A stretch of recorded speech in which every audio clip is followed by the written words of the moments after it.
Welcome back, Ghost Beaters and Deadites. Today we're going to look at the dual brokenness of Hunter Amanda Fisher. Some is good, some is bad. I'm going to tell you what to do for it. As always, if you like this content, please drop a like and a comment on the video below. I do answer all my comments. It does help the channel. And of course, smash that subscribe button. Turn on that notification bell for all Evil Dead and horror-related content. And also, if you're looking for a place to play with people to play with, our community on Discord is a great place to come. The link is in the description below. Just hop in there and join the community, find people to play with so you can avoid playing with randoms. Because as you know from the first week of playing the game, playing with randoms is not a great time. Today we're going to talk about two crazy broken perks on Amanda Fisher. One crazy good, one not so much. Now, if you haven't unlocked Amanda, I will include the link in the description. It'll be right below the Discord for my walkthrough for Mission 3 Kill 'Em All, so you can get Amanda added to your roster. First, we'll start with the one that is not working as intended, and this is her level 10 perk, Weapon Master Pistol. Now, typically, a Weapon Master perk is supposed to increase the damage of that particular weapon, or balance damage, or whatever it might be. In this case, dismemberment as well.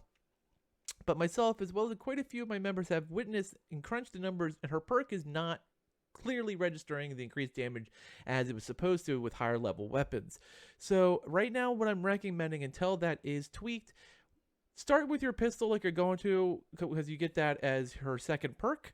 But then as soon as you find a weapon of higher ability, switch off. It doesn't matter even what it is. It'll do more damage than she will absolutely with a higher level pistol.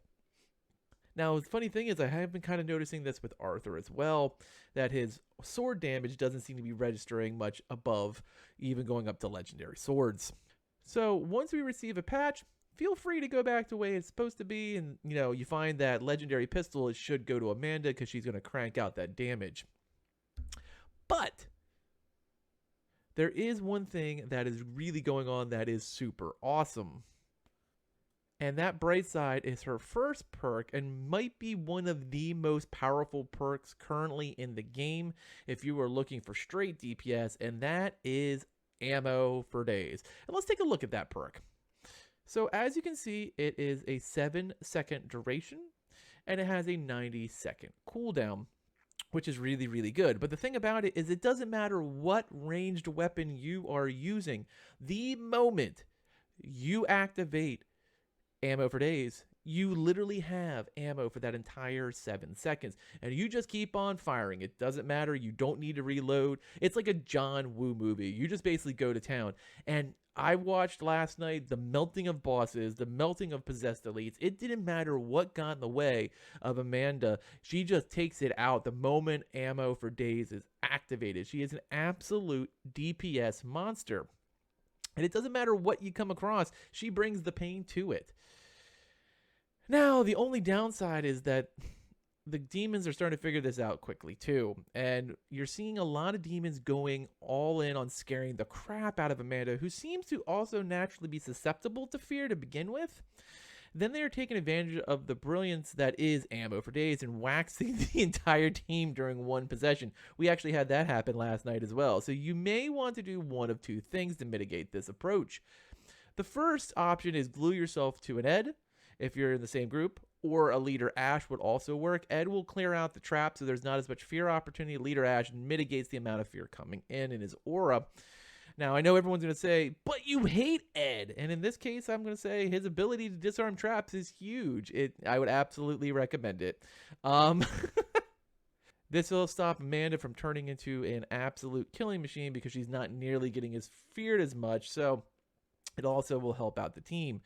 Now, the second option, which is more likely, is to put points away from damage and into her talent tree and try to mitigate the amount of fear bar that's being generated. At least for now, it might be the best approach. It's a safer approach, is taking a couple of points away from your DPS. But, you're still going to do top tier damage with her because ammo for days just cranks through, especially when you have like an epic or a legendary weapon on you. Now, I have to say, I'm looking at characters that have been playing throughout week 1, and Amanda has definitely impressed me. I believe she was right in the middle of the pack, right at 7 previously, and I could definitely see her going up more in my revised version of what is going to be the new week 1 tier list.